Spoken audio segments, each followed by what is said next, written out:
भारत के भावी प्रधानमंत्री, हम सबके प्रिय नेता, देश के प्रिय नेता आदरणीय श्री नरेंद्र मोदी जी, आप चिंता ना करिए, मोदी जी बहुत जल्दी यहां पर आने वाले हैं माइक पर।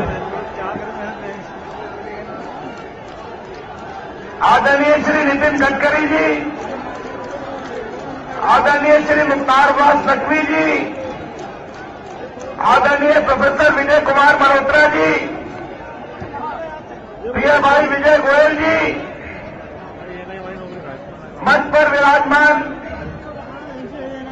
मेरे वो सब साथी जो अब से केवल 7 दिन के बाद, चुने तो जाएंगे 3 दिन के बाद, लेकिन घोषित होंगे 7 दिन के बाद, जितने भी प्रत्याशी यहां मंच पर बैठे हैं, मैं 100% विश्वास के साथ कह सकता हूं कि 8 तारीख को ये सब दिल्ली विधानसभा के विधायक होंगे। आदरणीय बुजुर्गों, माताओं, बहनों, नौजवान दोस्तों, मीडिया के मित्रों, मुझे लगता है कि हमें ज्यादा कुछ कहने की आवश्यकता नहीं है। अब से कुछ ही दिन पहले जब इसी स्थान पर, इसी मैदान में दिल्ली की मुख्यमंत्री श्रीमती शीला दीक्षित आई थी, उनके साथ देश के युवराज राहुल गांधी जी भी आए थे, तो इस क्षेत्र के आप सब लोगों ने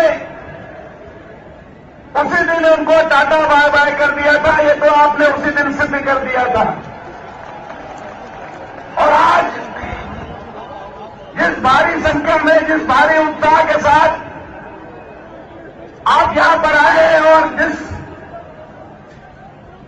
तरीके से आपके उत्साह को मैं पिछले काफी देर से देख रहा हूं, मुझे तनिक भी संदेह नहीं कि 8 तारीख को दिल्ली में श्रीमती शीला दीक्षित का कुशासन, उसकी समाप्ति होगी और आप सबकी अपनी सुशासन देने वाली सरकार की स्थापना होगी। मुझे इस बात में भी कोई संदेह नहीं कि 8 तारीख को दिल्ली में सरकार की स्थापना के साथ ही देश में शंखनाद हो जाएगा नरेंद्र मोदी जी के आने का। और हो सकता है कि दिल्ली में जब ये घोषणा होगी कि चारों बड़े प्रांतों में भारतीय जनता पार्टी की सरकार बन गई है, तो हो सकता है कि आप सबको नरेंद्र मोदी जी को भी भारत का प्रधानमंत्री बनाने का समय से पहले सौभाग्य मिल जाएगा।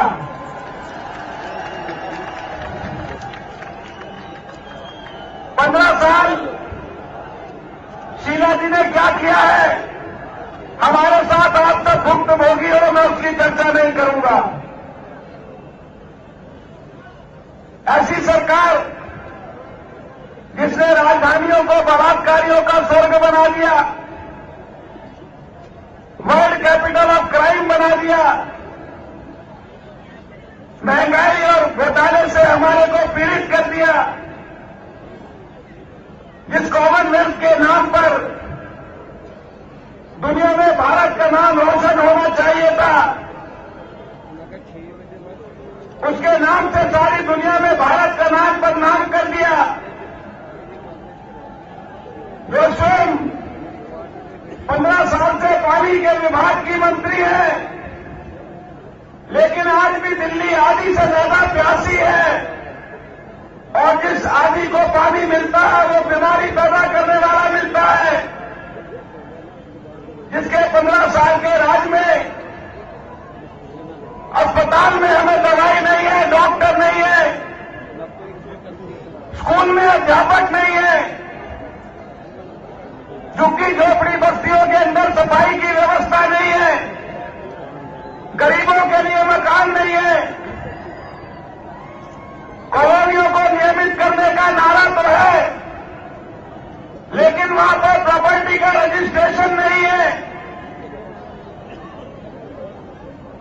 ऐसी सरकार जिसके राज में बिजली की चोरी कम तो हो रही है, लेकिन बिजली के दाम बढ़ रहे हैं।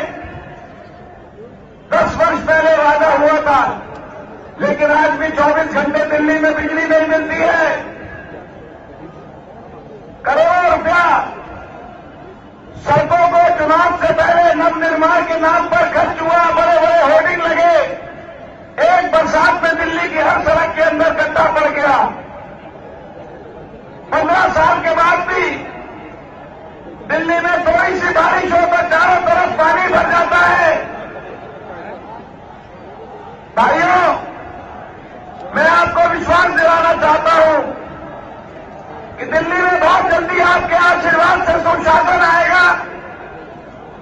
हम इस बात को सुनिश्चित करेंगे कि दिल्ली में एक ईमानदार प्रशासन देने वाली पारदर्शी ऐसी सरकार बनेगी जो आपके बिजली के पानी के दामों को भी कम करेगी, आपको पानी पर्याप्त मात्रा में उपलब्ध कराएगी, आपके बच्चों के लिए स्कूलों में शिक्षकों की बेहतर टॉयलेट की व्यवस्था करेगी, अस्पताल में डॉक्टर, दवाई, और दिल्ली के सारे लोगों के लिए, गरीबों के लिए भी, बुजुर्गों के लिए भी, माताओं के लिए भी, बहनों के लिए भी, सबके लिए स्वास्थ्य बीमा की योजनाएं बनाएगी, माताओं बहनों की सुरक्षा के व्यापक इंतजाम करेगी और नौजवानों को जिनको 15 साल के अंदर दिल्ली में एक नौकरी नहीं देगी, उनको नौकरियां दिलवाएगी, अनधिकृत कॉलोनियों को नियमित करेगी, उनमें सुविधाएं बेहतर करेगी और हर गरीब को एक मकान उपलब्ध कराएगी। जहां वो रहता होगा वहीं पर ऐसी व्यापक योजना के साथ हम आपकी दिल्ली को ऐसी राजधानी बनाएंगे जिस दिल्ली के ऊपर आपको गर्व होगा, जिस दिल्ली के ऊपर आपके प्रधानमंत्री नरेंद्र मोदी जी को गर्व होगा। उनके आशीर्वाद से हम दिल्ली को पूर्ण राज्य का दर्जा दिलाएंगे, दिल्ली की सरकार के अंतर्गत कानून व्यवस्था को लाएंगे, यहां पर बुजुर्गों की सुरक्षा और स्वाभिमान की रक्षा करेंगे। मैं आपको केवल इतना ही निवेदन करना चाहता हूं कि इस कुशासन को समाप्त करने के लिए 4 तारीख की सुबह 8 बजे आप स्वयं अपने परिवार के सदस्यों के साथ, अपने पड़ोसियों के साथ, अपने सभी मित्रों के साथ, और आप भले ही यहां रहते हैं अम्बेडकर नगर में, लेकिन अगर कोई आपका जानकार जमुना पार में भी रहता है उसको भी टेलीफोन करके अपने साथ जोड़ लीजिए। सुबह 8 बजे जैसे ही आप कमर का बटन दबाएंगे, आपकी तकदीर बदल जाएगी, दिल्ली की तकदीर बदल जाएगी, भारत की तकदीर बदल जाएगी। दिल्ली में सुशासन प्रारंभ हो जाएगा और देश में नरेंद्र मोदी जी के भारत का प्रधानमंत्री बनने का मार्ग भी प्रशस्त हो जाएगा और नरेंद्र मोदी जी के भारत का प्रधानमंत्री बनते ही भारत दोबारा से विश्व गुरु के मार्ग पर चलने के रास्ते पर तेजी से आगे बढ़ना शुरू हो जाएगा। आपसे आज इसी बात के लिए आशीर्वाद मांगने के लिए मैं अपने सभी साथियों के साथ आया हूं। मुझे पूरा विश्वास है कि आप अपने अति उत्साह को अगले 3 दिन और अति मेहनत में परिवर्तित करके दिल्ली के अंदर आने वाले चुनाव में अप्रत्याशित विजय भारतीय जनता पार्टी को दिलाएंगे। बहुत बहुत धन्यवाद। जय हिंद, भारत माता की जय, भारतीय जनता पार्टी जिंदाबाद, जिंदाबाद, जिंदाबाद। धन्यवाद डॉक्टर साहब। भारत माता की, भारत माता की। मैं माननीय नरेंद्र भाई मोदी जी को मीडिया के लोगों के सामने एक बात बता देना चाहता हूं। ये वही विराट का मैदान है अम्बेडकर नगर का, जहां कुछ दिन पहले शीला जी गुहार लगा रही थी कि शहजादे की आवाज तो सुनते जाइए, वहां लोग नहीं मिल रहे थे। और आज ये मैदान है कि यहां मैदान छोटा पड़ गया है, लोग सभा नहीं पा रहे हैं। मैं हमारी भारतीय जनता पार्टी के राष्ट्रीय उपाध्यक्ष श्री नकवी जी से निवेदन करूंगा, संक्षिप्त में अपनी अपील करें। मित्रों, हम सब यहां पर आदरणीय नरेंद्र मोदी जी की बात सुनने के लिए इकट्ठा हुए हैं। मैं तो केवल एक नारा लगाकर अपनी बात खत्म करूंगा और आपसे चाहूंगा कि उतनी ही जोरदार तरीके से वो नारा लगे। भाजपा और कमल निशान मांग रहा है हिंदुस्तान, भाजपा और कमल निशान, पूरा हाथ उठा करके भाजपा और कमल निशान, मोदी जी और कमल निशान, मोदी जी और कमल निशान, भारत माता की, भारतीय जनता पार्टी, नरेंद्र मोदी। बहुत बहुत धन्यवाद।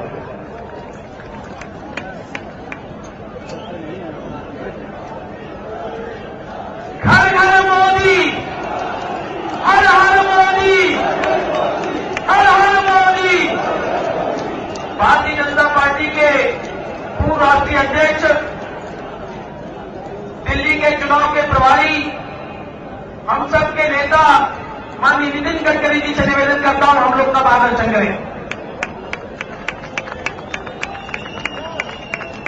हमारे लोकप्रिय नेता आदरणीय नरेंद्र भाई, मंच पर उपस्थित हर्षवर्धन जी, विजय जी, विजय कुमार जी, लक्ष्मी जी, हमारे सभी प्रत्याशी, पार्टी के सभी नेतागण और उपस्थित भाइयों और बहनों, यह मैदान एक ऐतिहासिक मैदान हुआ। आज मोदी जी को सुनने के लिए पूरा मैदान अब वहां से आने की एंट्री बंद करनी पड़ रही, इतने लोग यहां आए हैं। ये इस बात को सिद्ध करते हैं कि 4 तारीख के चुनाव में भारतीय जनता पार्टी को प्रचंड बहुमत मिलेगा और भारतीय जनता पार्टी की सरकार आएगी, इस बात को निश्चित करने वाली बात है। शीला जी उस दिन कह रही थी, बड़े नम्रता से कह रहे थे कि रुको, जाओ मत, राहुल जी भाषण करने वाले और सुनकर जाओ। पर दिल्ली की जनता उनकी बात नहीं मान रही थी। इसका कारण क्या था? तो शीला जी ने कहा कि लोगों को पानी चाहिए था पीने के लिए, इसलिए लोग जा रहे थे। तब मैंने टीवी में इंटरव्यू से कहा कि लोगों को पानी नहीं चाहिए था, तो लोगों को कांग्रेस में अब कोई पानी नहीं है, इसलिए लोग जा रहे थे। ये बात सच है। बहनों और भाइयों, लोग इतने नाराज क्यों हुए? क्या कारण है? जिस कांग्रेस पार्टी को देश में चुनकर दिया, दिल्ली में 15 साल से शासन कर रही है, पर लोगों की नाराजगी का कारण क्या है? लोगों का नाराजगी का कारण है कि कांग्रेस पार्टी ने देश की जनता के साथ बेईमानी और विश्वासघात किया है और देश की जनता को गुमराह किया है। यही कांग्रेस पार्टी है जिन्होंने पिछले चुनाव के समय देश की जनता को इस बात का विश्वास दिलाया था कि हम 100 दिन के अंदर महंगाई कम करेंगे, पर महंगाई कम करने के बजाय 10 गुना बढ़ गई। कल ही डीजल के 50 पैसे लीटर भाव बढ़ गए। पेट्रोल, डीजल, गैस की कीमतें बढ़ रही है। आम गरीब आदमी का जीना मुश्किल हुआ है और इसलिए देश की जनता महंगाई के कारण आज कांग्रेस पार्टी से नाराज है। हमारे अर्थशास्त्री प्रधानमंत्री ये कहते थे कि पूरे दुनिया में महंगाई बढ़ रही है, इन्फ्लेशन पूरे दुनिया में है, ये ग्लोबल फेनोमेना। जब मैंने जानकारी ली तो America, Canada, Indonesia, Malaysia, China, Singapore, Thailand सभी देशों में महंगाई और इन्फ्लेशन का रेट 4% से कम है, पर हमारे अर्थशास्त्री प्रधानमंत्री ने विश्व रिकॉर्ड स्थापित करके महंगाई का रेट 18% तक पहुंचाया है। अगर पूरे विश्व में सबसे ज्यादा महंगाई करने के लिए अगर पुरस्कार दिया जाए, मेडल दिया जाए, तो ये पुरस्कार के हकदार अगर कोई होंगे तो कांग्रेस पार्टी होगी और सोनिया गांधी जी के मार्गदर्शन में मनमोहन सिंह जी होंगे जो ये पुरस्कार ले सकते हैं। पर केवल महंगाई का पुरस्कार नहीं, तो भ्रष्टाचार का भी विश्व रिकॉर्ड कांग्रेस पार्टी ने तोड़ दिया है। आसमान में जाकर 2G स्पेक्ट्रम में 1,76,000 करोड़ का घोटाला, जमीन पर शीला जी के मार्गदर्शन में दिल्ली में कॉमनवेल्थ गेम में भ्रष्टाचार का खेल 76,000 करोड़ का घोटाला। और इतना ही नहीं, तो जमीन के अंदर भी जाकर कांग्रेसियों ने अपना मुंह काला किया और कोलगेट में भी 1,88,000 करोड़ का घोटाला, 4,88,000 करोड़ का घोटाला करने वाले विश्व में कोई सरकार है, कोई नेता है, कोई पार्टी है? अगर इसका भी भ्रष्टाचार का ऑडिट हो जाए तो इसका भी मेडल केवल कांग्रेस पार्टी और सोनिया गांधी और मनमोहन सिंह को मिल सकता है और कोई इसका दावेदार नहीं बन सकता। और तीसरा विश्व का रिकॉर्ड है। मुझे बताइए कि कोई देशों में मुझे ऐसा बताइए कि जहां के नेता ने आसमान में जाकर भी भ्रष्टाचार किया, जमीन पर भी भ्रष्टाचार किया और पाताल में भी घुस गए और अपना मुंह काला किया और वहां भी भ्रष्टाचार किया। तीनों लोगों में भ्रष्टाचार करने का रिकॉर्ड अगर विश्व में बनाने वाली कोई पार्टी है तो उसका नाम भी कांग्रेस पार्टी है, जिन्होंने देश को लूटा है। हमारे अनूप जलोटा जी हमारे कल्चरल सेल के प्रमुख हैं। उनका बहुत अच्छा भजन है कि राम नाम की लूट मची है, लूट सके तो लूट। तो कांग्रेसियों भी एक भजन गा रहे हैं। मैंने कहा आप भी इस भजन को दुरुस्त करिए कि सोनिया मनमोहन सिंह के नाम की लूट मची है, लूट सके तो लूट। और 24/7 लक्ष्मी दर्शन कार्यक्रम जोरों में शुरू है। बहनों और भाइयों, ये पैसा अगर गरीबों के लिए खर्चा होता तो दिल्ली के झुग्गी झोपड़ी में रहने वाले हर व्यक्ति को सीमेंट कंक्रीट का मकान मिलता, 24 घंटे बिजली मिलती, 24 घंटे पीने के लिए पानी मिलता और हमारे नौजवान युवाओं के हाथों को काम मिलता। पर सोनिया जी को चिंता नहीं है कि हमारे देश के बेरोजगार युवाओं को रोजगार कैसे मिले। शीला दीक्षित जी को इस बात की चिंता नहीं है कि वो हमारे दिल्ली के युवाओं को रोजगार कैसे मिले। केवल शीला जी को चिंता है कि उनका लड़का संदीप दीक्षित को रोजगार कैसे मिले और सोनिया जी को चिंता है कि राहुल को रोजगार कैसे मिले, यही इनकी चिंता है। बहनों और भाइयों, आज देश संकट से गुजर रहा है।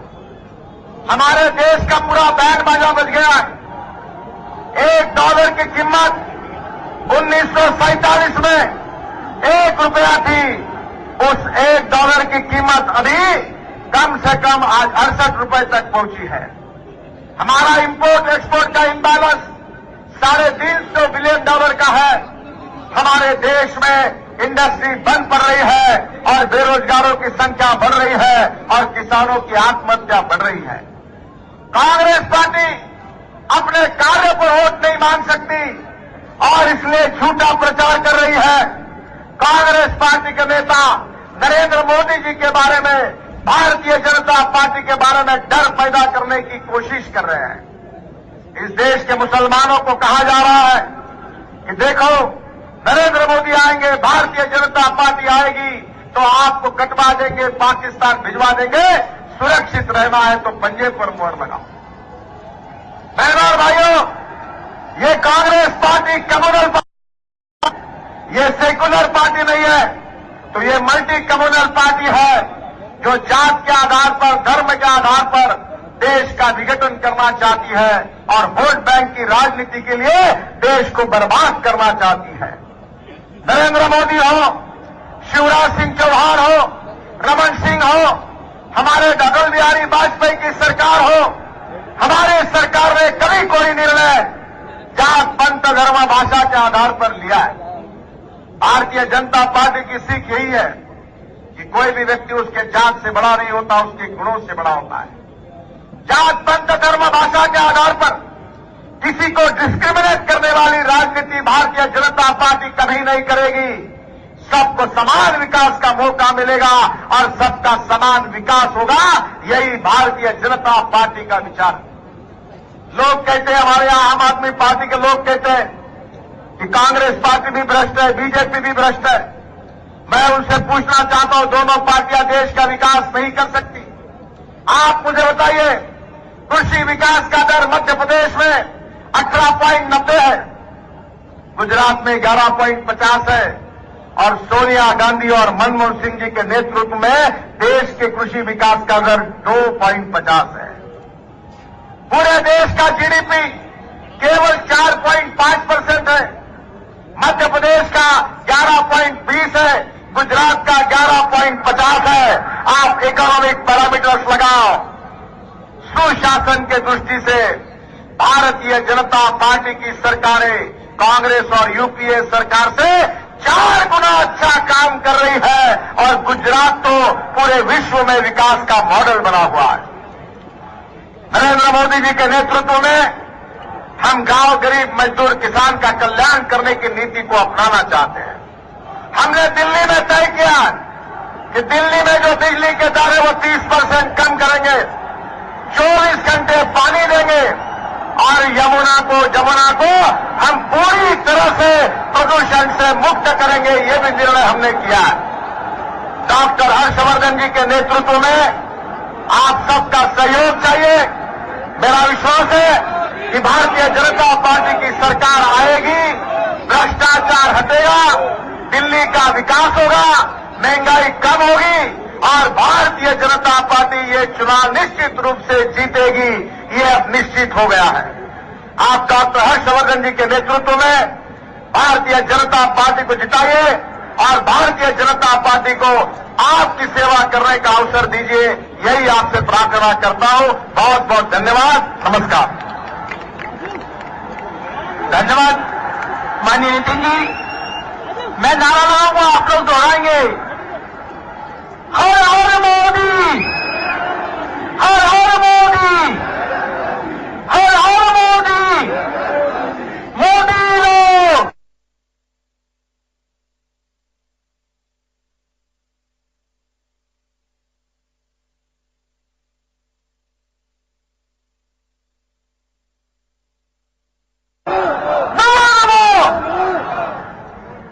भाइयों बहनों, जिस बात का हम लोग को इंतजार था अब वो घड़ी हमारे बीच आ गई है। मैं 15 सेकंड आपके और लूंगा। ना राज चाहिए ना ताज चाहिए, हमें तो बेहतर समाज चाहिए और बेहतर समाज के लिए नरेंद्र भाई मोदी जैसा कामकाज चाहिए।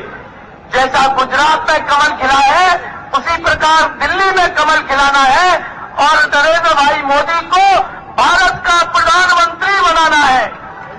लाल किले की प्राचीर से अब कोई तिरंगा झंडा लहराएगा तो उस शख्स का नाम होगा भाई नरेंद्र मोदी। मैं भाई नरेंद्र मोदी जी से निवेदन करता हूं, इस अपार जनसमूह को हम सब लोग का मार्गदर्शन करें।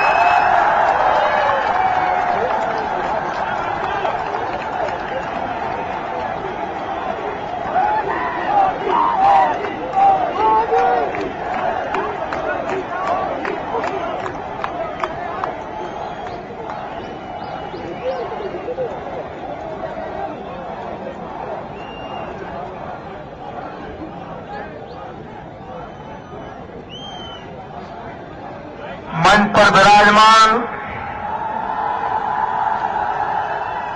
भारतीय जनता पार्टी के पूर्व अध्यक्ष, हमारे वरिष्ठ नेता आदरणीय श्री नितिन गडकरी जी, जिनके नेतृत्व में हम चुनाव लड़ रहे हैं, वो हमारे भावी मुख्यमंत्री डॉक्टर हर्षवर्धन जी, दिल्ली प्रदेश भारतीय जनता पार्टी अध्यक्ष मेरे मित्र भाई विजय गोयल, पार्टी के उपाध्यक्ष श्रीमान मुख्तार नकवी जी, आदरणीय श्री विजय कुमार मल्होत्रा जी, श्री श्याम जाजू, डॉक्टर अनिल जैन, मेयर बहन सरिता चौधरी जी, मंच पर विराजमान भारतीय जनता पार्टी के सभी वरिष्ठ महानुभाव और विशाल संख्या में पधारे हुए प्यारे भाइयों और बहनों,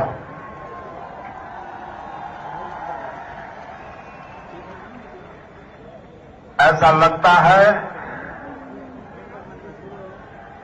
इस बार चुनाव एक जन आंदोलन बन गया है।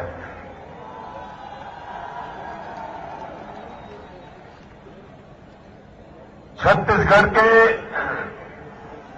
आदिवासियों के बीच जाओ, मध्य प्रदेश जाओ या राजस्थान के रेगिस्तान में जाओ या दिल्ली के भिन्न भिन्न इलाकों में जाओ, इस चुनाव में नजर आया है कि चुनाव न उम्मीदवार लड़ रहे हैं, न पार्टियां लड़ रही हैं, चुनाव जनता जनार्दन लड़ रही है।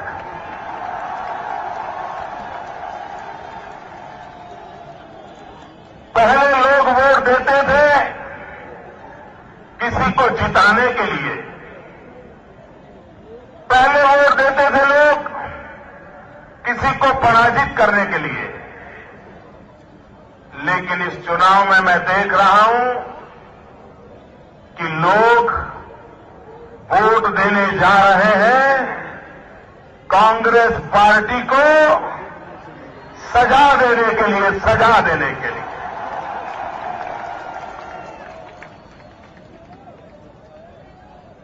भाइयों बहनों, आम आदमी के मन में कांग्रेस पार्टी के कारनामों से न सिर्फ निराशा हुई है, लेकिन उन्होंने जिन हथकंडों को आजमाया है, जिन तौर तरीकों से देश चलाया, राज्य चलाया, उसके कारण भारत का मतदान का, नागरिक का मन आंदोलित हो उठा है। क्या कोई सरकार ऐसी गैर जिम्मेवार हो सकती है? लोकतंत्र में लोगों के द्वारा चुनी हुई सरकार क्या जनता को टेकन फॉर ग्रांटेड मान सकती है? भाइयों बहनों, कांग्रेस पार्टी सत्य को स्वीकार करने के लिए तैयार नहीं है, सुधारने को तैयार नहीं है। भाइयों बहनों, लोकतंत्र की सबसे बड़ी अहमियत ये होती है कि राजनीतिक दलों ने जनता के साथ तालमेल रखना होता है, संवेदनशील होना पड़ता है, और अगर कुछ गलतियां होती हैं तो उसे बार बार ठीक करते रहना पड़ता है और जनता की सेवा में प्रस्तुत होना पड़ता है। लेकिन कांग्रेस पार्टी अहंकार के 7वें आसमान पर पहुंच गई है। कांग्रेस पार्टी को लगता है कि जनता उनकी जेब में है, वो जनता के साथ जो चाहे वो खेल कर सकते हैं, खिलवाड़ भी कर सकते हैं। और इसलिए भाइयों बहनों, जब तक हम कांग्रेस पार्टी के कारनामों को नहीं समझेंगे, तब तक हमें हमारी दुर्दशा का कारण समझ नहीं आएगा। सवाल कांग्रेस की ये सरकार, वो सरकार, फलानी सरकार, ढींगली सरकार, राज्य की सरकार, दिल्ली की सरकार, वो मुद्दा नहीं है। कांग्रेस का चरित्र, कांग्रेस की वृत्ति, कांग्रेस की प्रवृत्ति, कांग्रेस के इरादे, ये सारी बातें अगर हम समझें तो हमें ध्यान आएगा कि इस देश का संकट क्यों है। भाइयों बहनों, कांग्रेस पार्टी एक डिवीजिव पॉलिटिक्स को बढ़ावा देने वाली पार्टी है। कांग्रेस पार्टी का एकता में विश्वास नहीं है। देश के 125 करोड़ नागरिक मिलजुल करके जिंदगी गुजारे, ये कांग्रेस को मंजूर नहीं है। और इसलिए भाइयों बहनों, कांग्रेस की हर हरकत तोड़ो और राज करो, बांटो और राज करो, यही उनका कारनामा रहा है। और भाइयों बहनों, कांग्रेस जनता की आंख में धूल डालने में माहिर है। आप मुझे कहिए, दिल्ली को पानी की इतनी बड़ी समस्या है ना? पानी की समस्या है ना? यहां ग्राउंड में पानी पहुंचाता कि नहीं पहुंचाता है, मैं नहीं कह रहा हूं। दिल्ली में पानी है कि नहीं है? भाइयों बहनों, हरियाणा सरकार की जिम्मेवारी है कि दिल्ली को पानी दे। हरियाणा में कांग्रेस की सरकार, दिल्ली में कांग्रेस की सरकार, केंद्र में कांग्रेस की सरकार, लेकिन उसके बावजूद भी आपकी पानी की समस्या को वो सुलझा नहीं पा रहे हैं। भाई बहनों, कैसे काम होता है? गुजरात में नर्मदा का पानी, गुजरात के लिए नर्मदा का पानी सब कुछ है, लेकिन राजस्थान को पानी देना था। राजस्थान में कांग्रेस सरकार थी, लेकिन नर्मदा का पानी राजस्थान को देने में गुजरात ने कभी रुकावट नहीं डाली, क्योंकि पानी ऐसी चीज है जो हर इंसान को पहुंचनी चाहिए। वहां कांग्रेस की सरकार थी, लेकिन हमने पानी पहुंचाया। यहां दोनों जगह पे कांग्रेस की सरकार है, लेकिन पानी नहीं पहुंचाते। क्यों? सत्ता का नशा है, जनता के दुख की उसको चिंता नहीं है। भाइयों बहनों, कांग्रेस पार्टी वादा खिलाफी करने में मशहूर है, वो वादा तोड़ना जानती है। आप मुझे बताइए, कांग्रेस पार्टी ने 100 दिन में महंगाई कम करने का वादा किया था। लोकसभा के चुनाव में कांग्रेस पार्टी ने 100 दिन में महंगाई कम करने का वादा किया था। मुझे पूरी ताकत से सब जवाब दीजिए, वादा किया था? महंगाई कम हुई? महंगाई गई? महंगाई बढ़ी? आप मुझे बताइए, कांग्रेस ने वादा तोड़ा? आप कांग्रेस से नाता तोड़ोगे? भाइयों बहनों, जो पार्टी वादा खिलाफी करती है, वादा तोड़ती है, उस पार्टी से नाता तोड़ने का वक्त आ गया है। आप मुझे कहिए, आज आपको अनऑथोराइज्ड कॉलोनी में रहने के लिए मजबूर क्यों होना पड़ा? आज दिल्ली में रोजी रोटी कमाने के लिए आने वाले व्यक्ति को झुग्गी झोपड़ी में जिंदगी बसर क्यों करनी पड़ रही है? भाइयों बहनों, अगर देश आजाद होने के बाद इन्होंने हिंदुस्तान के गांवों का विकास किया होता, गांव में लोगों को रोजी रोटी मिली होती, तो किसी को अपने मां बाप छोड़ करके दिल्ली की झुग्गी झोपड़ी में आकर के रहने की नौबत नहीं आती। पहले उन्होंने गांवों को तबाह किया, आपको घर छोड़ने के लिए मजबूर किया, बूढ़े मां बाप को छोड़ने के लिए मजबूर किया, खेत खलिहान यार दोस्त सब कुछ छोड़ करके 2 टाइम भोजन के लिए, मां बाप का पेट भरने के लिए आप दिल्ली की गलियों में रोजी रोटी कमाने के लिए आए। अगर उन्होंने वहां कुछ भी सुविधाएं दी होती तो इन नौजवान को अपने मां बाप को छोड़कर के नहीं आना पड़ता। और यहां आए तो न रहने को घर, न पीने को पानी, रैन बसेरा तक उपलब्ध नहीं।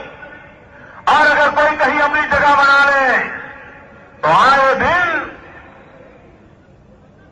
हफ्ता लेने वाले लोग पहुंच जाए, 50 रुपया 100 रुपया उठा जाए, यही जिंदगी गुजारनी पड़ती है ना। भाइयों बहनों, इसके खिलाफ आवाज उठाने का एक वक्त आ गया है। भाइयों बहनों, एक कांग्रेस पार्टी भ्रष्टाचार में इतनी लिप्त है और भ्रष्टाचार की उनको ऐसी आदत हो गई है कि उनको भ्रष्टाचार अब बुरा लगता ही नहीं है।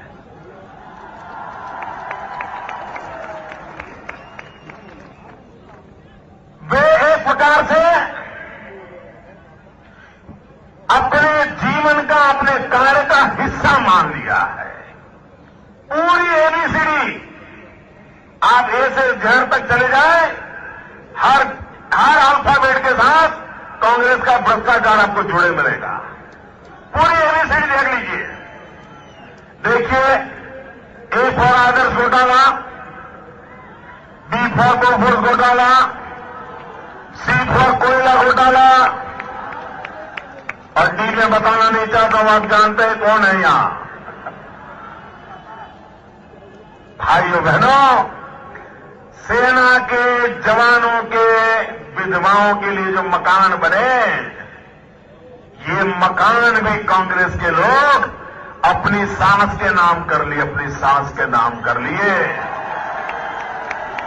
मुख्यमंत्री अपनी सास के नाम करगिल की विधवा का मकान करवा ले, इससे बड़ा पाप क्या हो सकता है।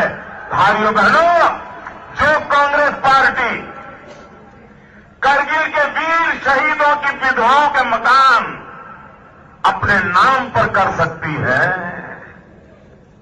अपने यार दोस्तों और रिश्तेदारों का मकान बांट देती है, क्या वो कांग्रेस आपकी अनोखर कॉलोनीज को निकाल करके कोई मकान दे पाएगी?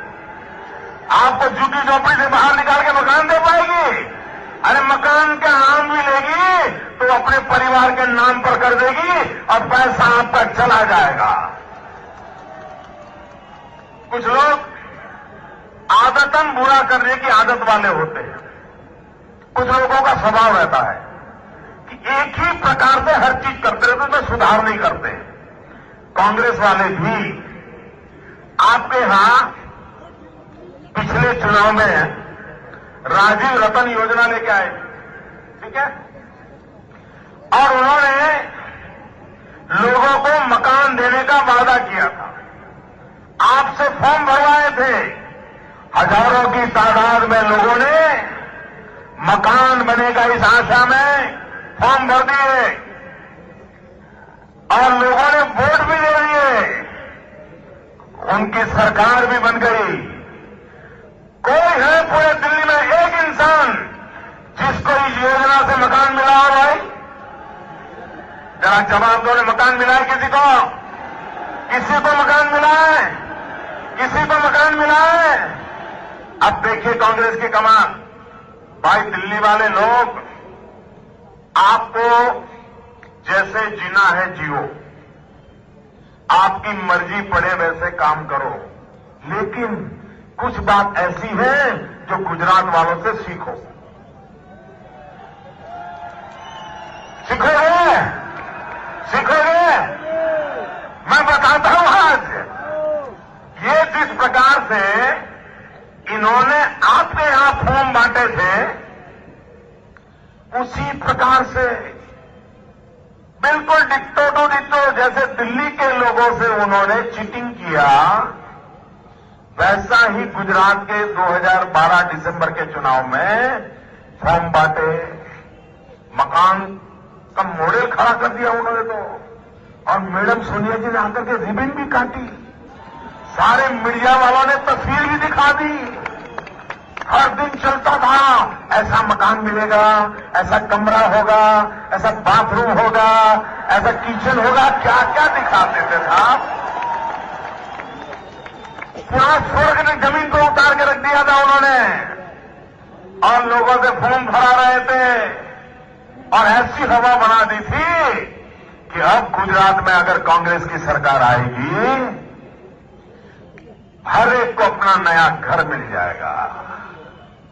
लोग बेचारे वो फॉर्म लेने के लिए और फॉर्म देने के लिए कतारों में खड़े रह जाते थे, और मीडिया के लोग लंबी लंबी कतारें दिखाते थे, और ऐसा माहौल बना दिया कि ये घर ऐसा कांग्रेस ने इश्यू लाया है कि हम मोदी जाएगा। भाइयों बहनों, आप दिल्ली के लोग अच्छे हो, भोले भाले हो, आपने फॉर्म लेकर के वोट दे लिया, गुजरात वालों ने फॉर्म लिया, फिर उनसे हिसाब मांगा, बताओ जमीन कहां है, घर कहां बनाओगे, कॉन्ट्रैक्टर कौन है, पैसे कहां हैं? और कांग्रेस वाले फू करने लग गए, कहां गए? और गुजराती जनता ने कांग्रेस के झूठे वादों को लात मार के फिर एक बार भारतीय जनता पार्टी की सरकार बना दी। भाइयों बहनों, ये झूठे वादे करना, लोगों को गुमराह करना, यही उनका खेल रहता है। और इसलिए भाइयों बहनों, मैं आज आपसे आग्रह करने आया हूं, सारी दुनिया में भाइयों, कोई देश ऐसा नहीं होता है जो अपनी राजधानी का ध्यान न रखता हो। सारे विश्व के लोग वहां आते हैं, दुनिया के सामने राजधानी के माध्यम से विश्व में पूरे देश की पहचान बनती है। लेकिन ये कांग्रेस पार्टी ऐसी है कि जिनको ये देश दुनिया के सामने उसकी ताकत का परिचय करवाना चाहिए, विश्व हिंदुस्तान का लोहा माने, ये इनका इरादा नहीं है। उनको तो उनकी खुशी सलामत रहे, आप खुश रहे या न रहे, उसे कोई लेना देना नहीं, उनको अपनी खुशी से ही लेना देना। इसलिए भाइयों बहनों, जो पार्टी देश के नौजवानों के भविष्य के साथ खिलवाड़ करती है, दुनिया में कोई देश ऐसा नहीं होगा जो खेल के मैदान में कभी भी पाप करे। सारे विश्व में सदियों से एक शब्द बड़ा प्रचलित है और सब दुनिया की हर भाषा ने उसको माना हुआ है, और वो शब्द है स्पोर्ट्समैन स्पिरिट। स्पोर्ट्समैन स्पिरिट, ये शब्द दुनिया में सबसे ज्यादा इज्जत वाला शब्द है। किसी भी क्षेत्र में कोई भी अच्छा करे तो उसको स्पोर्ट्समैन स्पिरिट के रूप में नवाजा जाता है। कोई एक शब्द इतनी ताकत रखता हो वैसा शायद दुनिया में कहीं नहीं होगा। उसी स्पोर्ट्स की तपस्या के कारण ये स्पोर्ट्समैन स्पिरिट शब्द आया है। ये हिंदुस्तान पहला देश है दुनिया में जिसने उस स्पोर्ट्स को ही कलंकित कर दिया। दोस्तों, इन्होंने छोटा मोटा नुकसान नहीं किया है, सदियों की एक महान विरासत को चोट पहुंचाई है। लेकिन ये मानने को तैयार नहीं है। ये 550-100 करोड़ रुपयों में मेरा मुद्दा नहीं है मित्रों, भारत के स्वाभिमान को चोट पहुंचाई है। आप देखिए कोरिया के नसीब में आज से 20 साल पहले ओलंपिक खेल का यजमान बनने का अवसर मिला, होस्ट बनने का अवसर मिला। कोरिया छोटा देश, मेरे गुजरात से भी छोटा देश है कोरिया। कोरिया के लोगों ने ओलंपिक गेम का अवसर मिला और जो कमाल किया, किसी जमाने का डेवलपिंग कंट्री कोरिया दुनिया के सामने ओलंपिक व्यवस्था के आधार पर जिस लेवल से उसने होस्ट किया उसके आधार पर दुनिया के समृद्ध देशों को कोरिया का लोहा मानने के लिए मजबूर कर दिया था। एक खेल के सहारे दुनिया में कोरिया छा गया था। गुजरात से भी छोटा देश, इतना बड़ा हिंदुस्तान, और ओलंपिक गेम नहीं था, सिर्फ कॉमनवेल्थ गेम था, छोटा सा अवसर था। इस अवसर से न सिर्फ दिल्ली, पूरे हिंदुस्तान की दुनिया में हम छवि पैदा कर सकते थे, लेकिन कांग्रेस पार्टी को रुपयों पैसों से आगे कुछ दिखता नहीं है। भाइयों बहनों, राजीव गांधी कहा करते थे कि दिल्ली से 1 रुपया निकलता है, गरीब के घर जाते जाते 15 पैसा हो जाता है। जिस समय राजीव गांधी ने कहा था, उस समय भारतीय जनता पार्टी कहीं नहीं थी। पंचायत से पार्लियामेंट तक सिर्फ कांग्रेस पार्टी का राज था। नगर पालिका, महानगर पालिका, विधानसभा, पार्लियामेंट, चारों तरफ कांग्रेस ही कांग्रेस छा गई थी।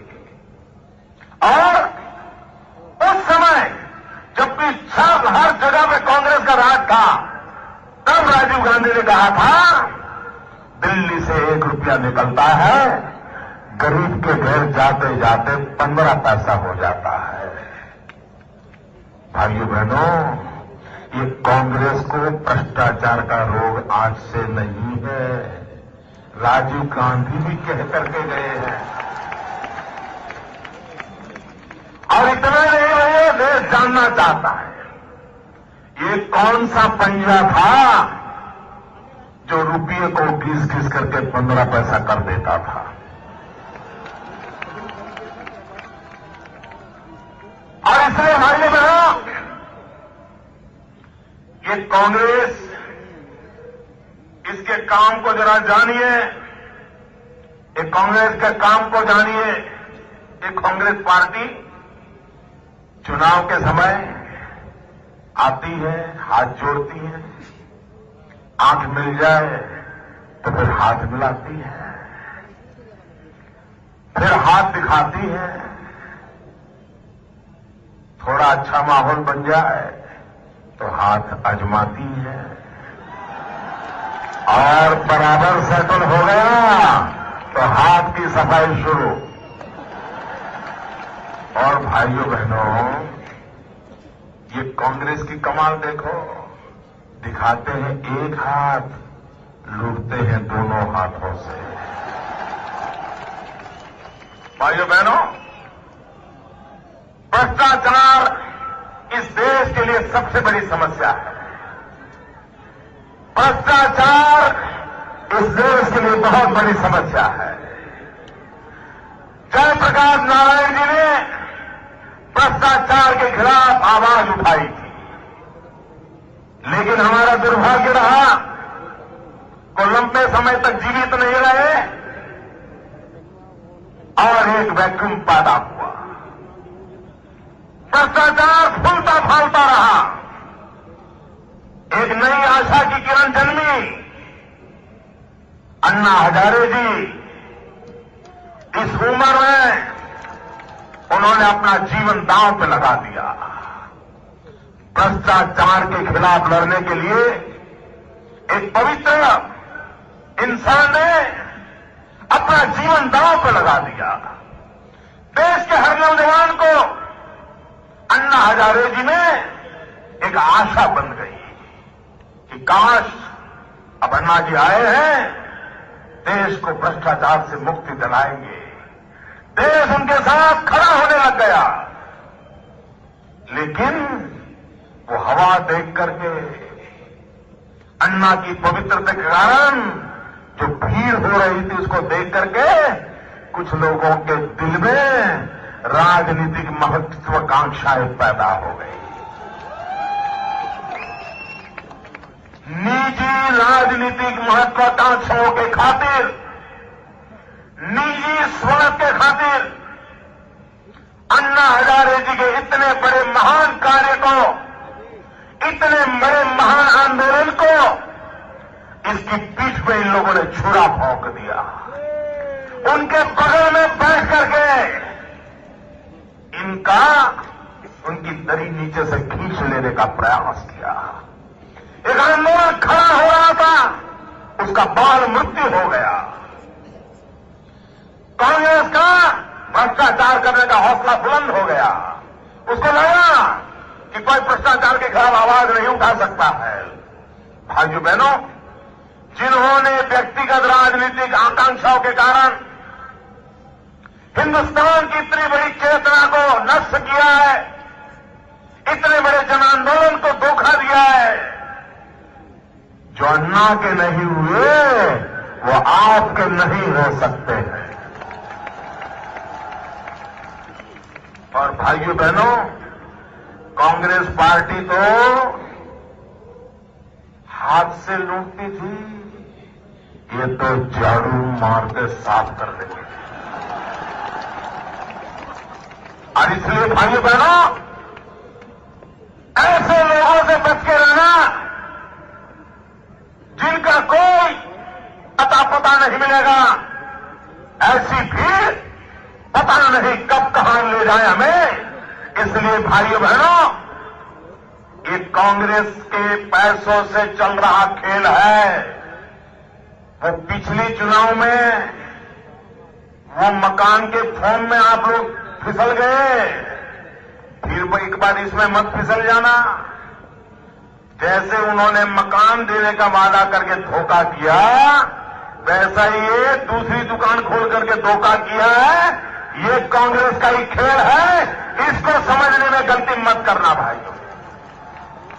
भाइयों बहनों, यहां पर एक स्मारक बना हुआ है, स्मारक।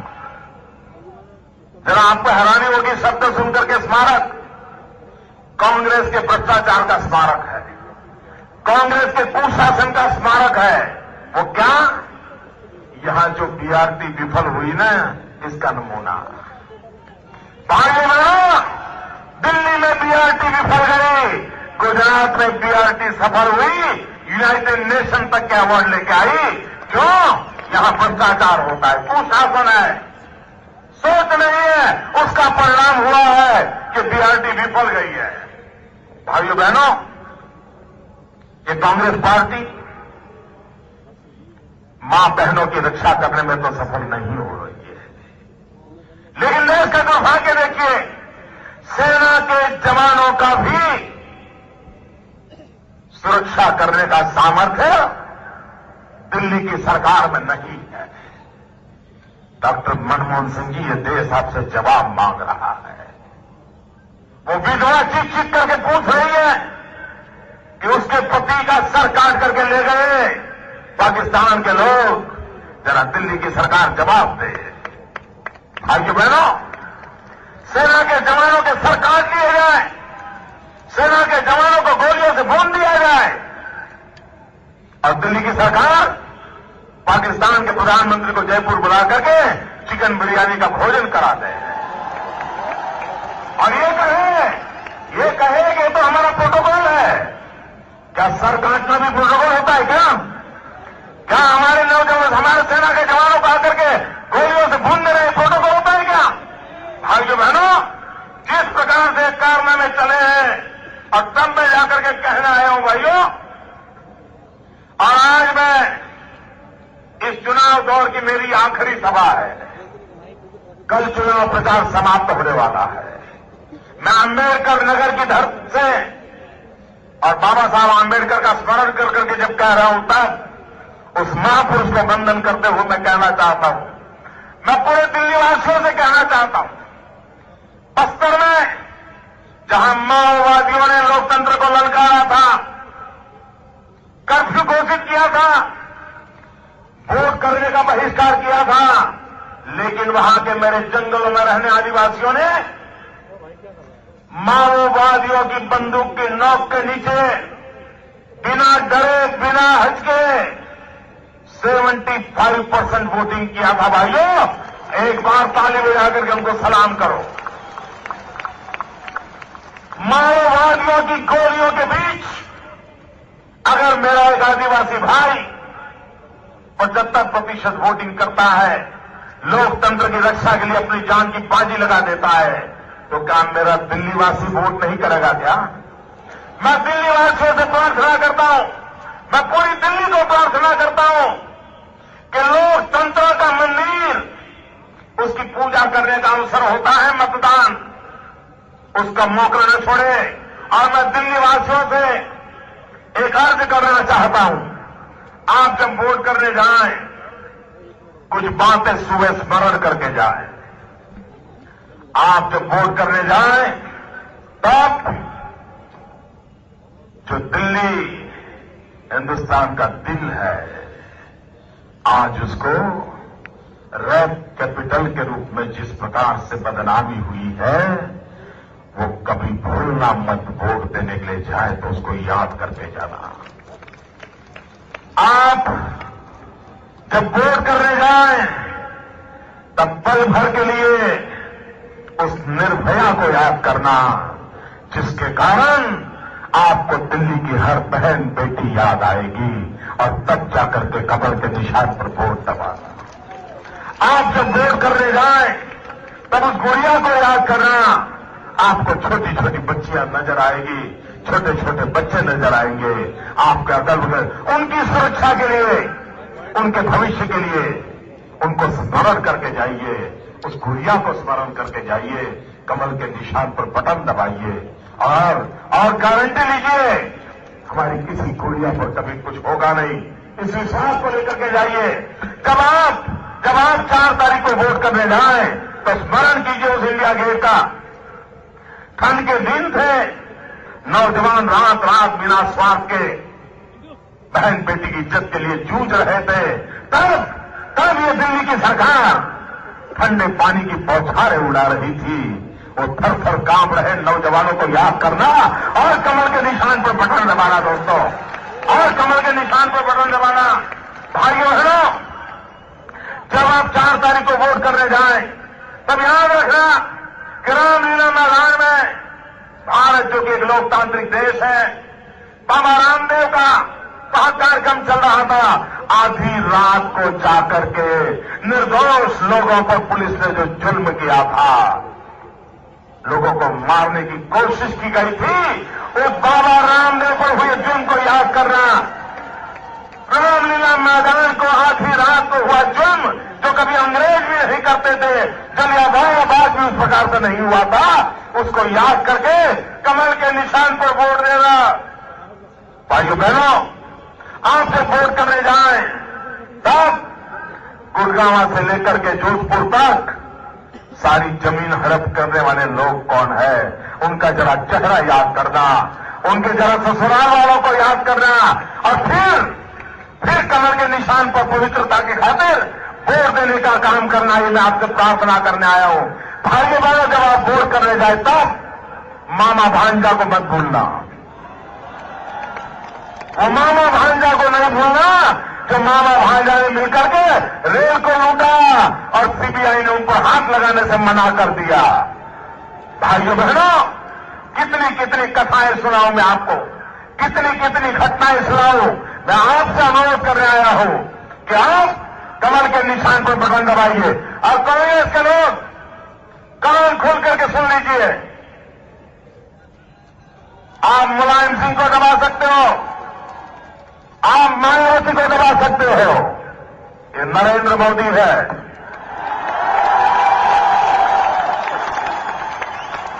ये सरदार पटेल की भूमि से आता है। और कांग्रेस के लोग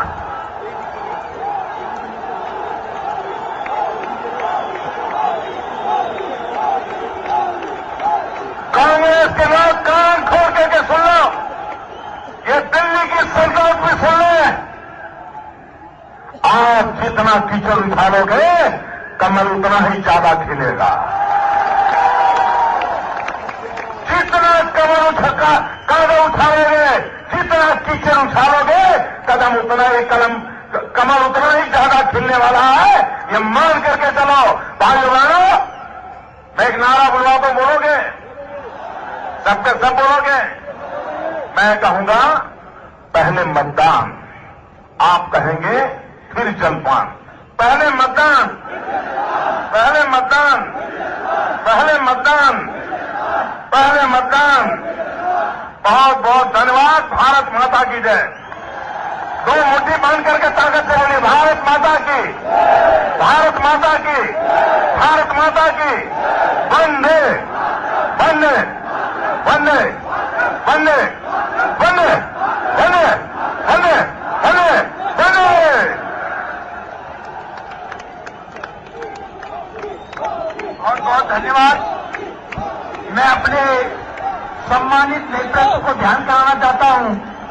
विशाल रैली में सबसे ज्यादा योगदान देने वाले मेरे साथी आजाद सिंह थे, जिन्होंने ये सब व्यवस्थाएं बनाने में मेरा सबसे ज्यादा योगदान दिया है। मैं आजाद भाई को सबसे ज्यादा धन्यवाद देना चाहता हूं और आजाद जी को बुलाता हूं कि वो सबका धन्यवाद ज्ञापन करें। मैं दिल्ली में आने पर और इस विशाल ग्राउंड में हमारे राष्ट्रीय नेता आदरणीय नरेंद्र मोदी जी, आदरणीय नितिन गडकरी जी, हमारा सारा राष्ट्रीय नेतृत्व और आई हुई सभी जनता का मैं तहे दिल से धन्यवाद करता हूं कि आपने इतनी भारी संख्या में आकर और हमारे दिल्ली के नेतृत्व को दिखाया कि दिल्ली में भाजपा की सरकार बनने जा रही है। धन्यवाद।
बंद करो।